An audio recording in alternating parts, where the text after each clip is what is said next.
di pagi hari ini pada tanggal 11 November 2022 kegiatan sosialisasi berkaitan budaya positif oleh teman kita berempat. Saya buka dengan resmi.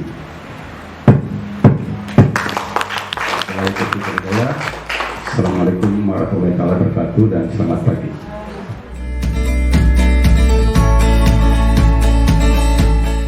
Wabarakatuh.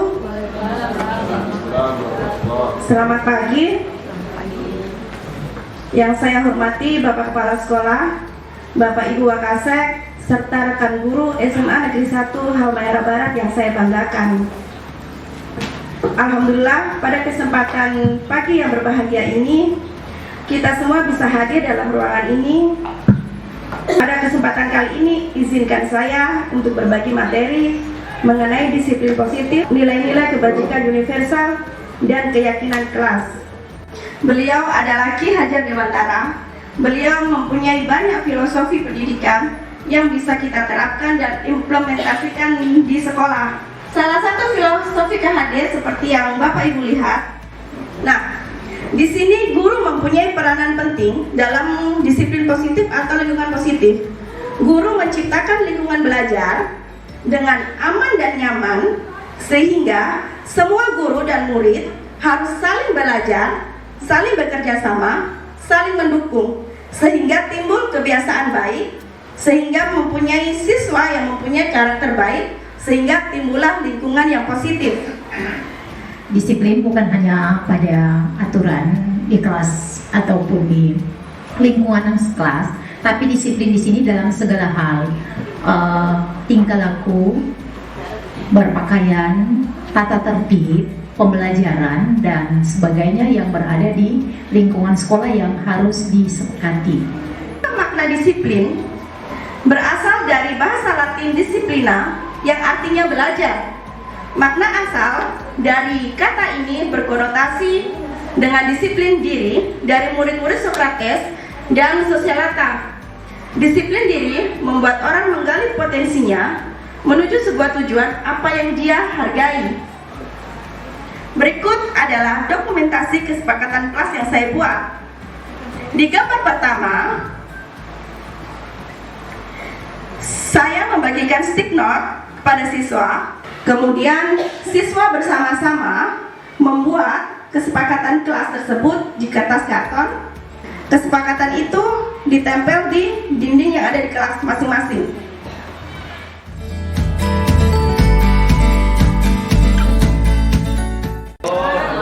Terima kasih kepada teman-teman sekalian atas kesempatannya untuk menghadiri kegiatan sosialisasi kami terkait dengan pengimbasan materi budaya positif pada modul 1.4. Pada kesempatan ini saya akan membawakan materi terkait dengan teori motivasi, penghargaan, dan hukuman. Ya, teori motivasi perilaku manusia menurut Diana Gosen itu dalam bukunya Restructuring School Discipline itu terbagi menjadi 3. Yang pertama yaitu untuk menghindari ketidaknyamanan atau hukuman. Biasanya di sini ketika kita berperilaku itu dia melandasi motivasi yang berasal dari eksternal. Biasanya motivasi itu bersumber dari rangsangan eksternal, di mana kita akan melakukan suatu disiplin itu karena untuk menghindari kenyamanan atau menghindari hukuman. Kemudian yang ketiga di sini adalah untuk menghargai diri sendiri. Nah, disiplin motivasi seperti ini merupakan motivasi internal yang bertujuan untuk menumbuhkan nilai-nilai disiplin positif. Jadi nilai ini, motivasi ini yang merupakan motivasi yang diinginkan. Bagaimana supaya kita merasa termotivasi berdasarkan internal kita, intrinsik kita, bukan ada rangsangan dari luar atau dari eksternal. Jadi kalau misalnya ada siswa yang terlambat, itu kita sepakati bersama apa sanksinya atau apa konsekuensinya. Kemudian lari mengelilingi lapangan basket 2 kali karena terlambat hadir di sekolah. Nah, ini merupakan hukuman. Beda dengan poin yang terakhir, lari mengelilingi lapangan basket 2 kali karena terlambat 10 menit untuk mata pelajaran. Perbedaan hukuman, sanksi atau konsekuensi ya seperti ini. Kalau hukuman sesuatu yang menyakitkan harus terjadi. Sedangkan kalau konsekuensi, sesuatu harus terjadi tanpa menyakitkan. Kemudian anak membenci kedisiplinan. Kalau kita memberikan hukuman, maka dampaknya adalah anak itu akan dia benci dengan disiplin. Sementara kalau konsekuensi, berarti anak lebih menghargai disiplin. Kemudian hukuman akan melahirkan sebuah paksaan. Jadi dihukum oleh penghargaan ini ada 5 menurut Alfikon. Yang pertama yaitu pengaruh jangka pendek dan jangka panjang. Jadi ketika kita memberikan penghargaan, yaitu hanya berdampak pada jangka pendek atau jangka panjang. Jadi ketika anak itu kita beri penghargaan, maka mereka akan disiplin dalam waktu yang singkat saja. Tapi ketika tidak diberikan penghargaan, mereka tidak akan lagi disiplin. Aksi nyata di sini yang saya angkat itu mungkin beda dengan Ibu Tri punya, karena saya di sini tentang kebersihan, mewujudkan budaya bersih di lingkungan sekolah melalui program BRI, yaitu bersih, rapi, dan indah.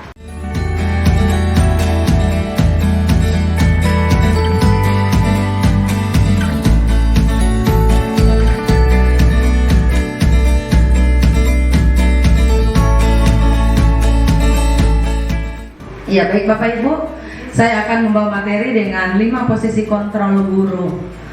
Kita lihat ya Bapak Ibu, dari seorang Gianni Gosen dalam bukunya Restructuring School Discipline, itu dia mengemukakan bahwa guru perlu meninjau kembali penerapan disiplin di dalam ruang-ruang kelas kita selama ini. Nah, dari sini muncul pertanyaan, apakah telah efektif kita di kelas? Kemudian apakah berpusat kemerdekaan dan memandirikan murid, dan bagaimana dan mengapa dan seterusnya.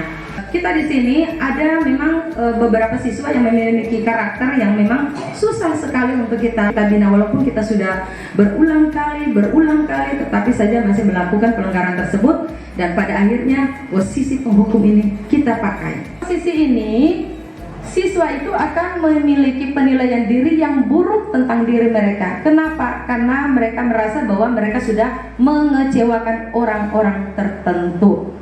Ya, dan pada akhirnya di sini tidak akan siswa itu tidak merasa sadar diri, tetapi dia malah lebih menyendiri.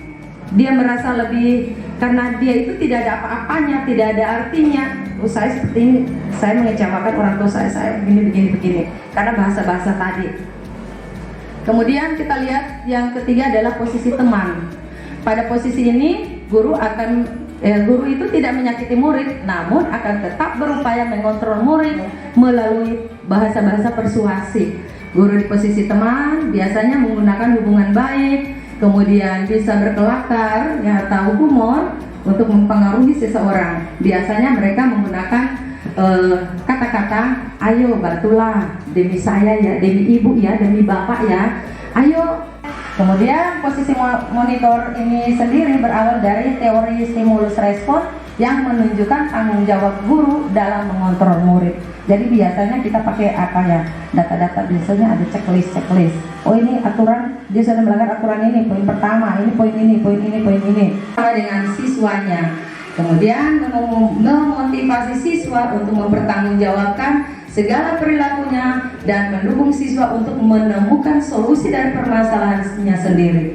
Para manajer ini murid diajar untuk menganalisis kebutuhannya sendiri. Kebutuhannya sendiri itu seperti apa? Kemudian diajak juga untuk menganalisis kebutuhan orang lain. Di sini penekanan bukan pada kemampuan membuat satu konsekuensi, namun antara murid dengan guru itu dapat berkolaborasi. Jadi bagaimana memperbaiki kesalahan yang ada. Dalam posisi ini Bapak Ibu, seorang manajer itu bisa menggunakan kata-kata apa yang kita yakini, dan kita menyadarkan siswa ketika membuat kesalahan apa yang harus dia perbuat lagi, apa yang harus dia perbaiki, dalam bentuk apa dia perbaiki, kenapa saya perbaiki ya. Jadi dalam posisi manajer ini kita dengan siswa itu bersama-sama untuk menemukan solusinya. kenapa sampai kau berbuat begini, terus apa yang kau akan lakukan. Mereka dengan sendirinya akan merasa bahwa oh ya saya tidak boleh seperti ini, dan lebih percaya diri lagi.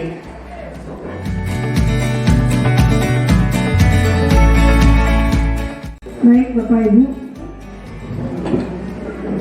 masih semangat?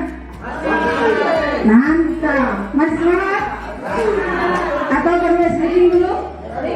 Stretching? Ayo berdiri semua, mohon maaf. Jari kiriku digabung jadi dua, ku buat jembatan. Dua jari kananku, dua jari kiriku digabung jadi empat, ku buat satu jari kananku, satu jari kiriku digabung jadi dua, buat jembatan. Dua jari kananku, dua jari kiriku, ku gabung jadi empat, ku buat menara. Tiga jari kananku, tiga jari kiriku, ku gabung jadi enam, ku buat menara. Jadi materi yang akan saya sampaikan yaitu tentang restitusi. Mungkin Bapak Ibu sudah dengar dari pemateri awal tadi. Restitusi. Tapi apa itu sebenarnya restitusi? Restitusi adalah proses menciptakan kondisi bagi murid untuk memperbaiki kesalahan mereka sehingga mereka bisa kembali pada kelompok mereka dengan karakter yang lebih kuat. Restitusi juga merupakan proses kolaboratif yang mengajarkan murid untuk mencari solusi untuk masalah mereka dan membantu murid berpikir tentang orang seperti apa yang mereka inginkan. Yang pertama, bukan untuk menebus kesalahan, namun untuk belajar dari kesalahan.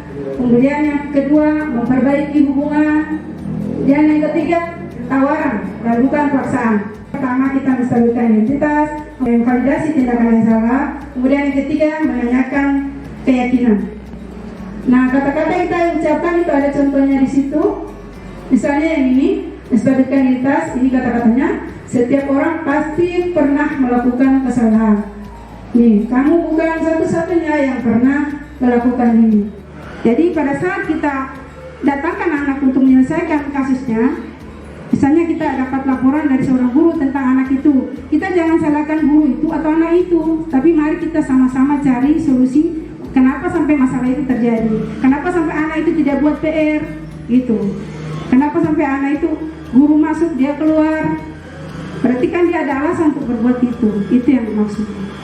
Kita melakukan segitiga restitusi, jadi anak itu dia akan sadar dengan sendirinya bahwa oh yang saya lakukan ini salah dan saya ini harus menjadi seperti apa begitu setelah ini. Jadi kebutuhan dasar manusia itu ada 5. Yang pertama kebutuhan untuk bertahan hidup, yang kedua kebutuhan penguasaan, kemudian kebutuhan kesenangan, kebutuhan akan kasih sayang, dan yang terakhir kebutuhan kebebasan. Itu ada 5. Jadi salah satu dari 5 itu yang siswa dia inginkan dari kita.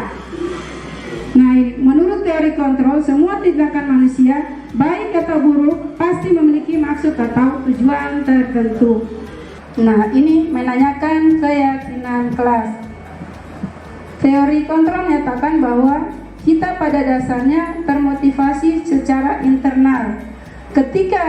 Ketika identitas yang pertama tadi, ketika kita sudah identifikasi masalah, dia sudah tercapai, kemudian ketika kita memvalidasi tindakan yang salah juga sudah selesai, maka anak akan siap untuk dihubungkan dengan nilai-nilai yang dia percaya dan berpindah menjadi orang yang dia inginkan. Yang saya terapkan untuk anak wali saya, Steven Aprianto.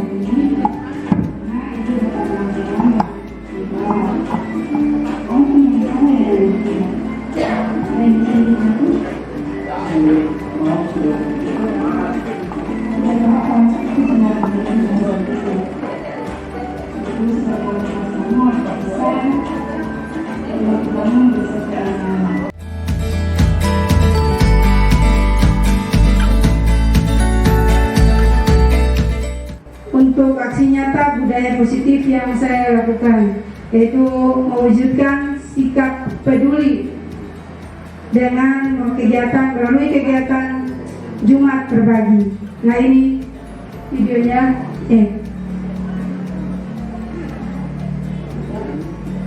Nah, ini dia.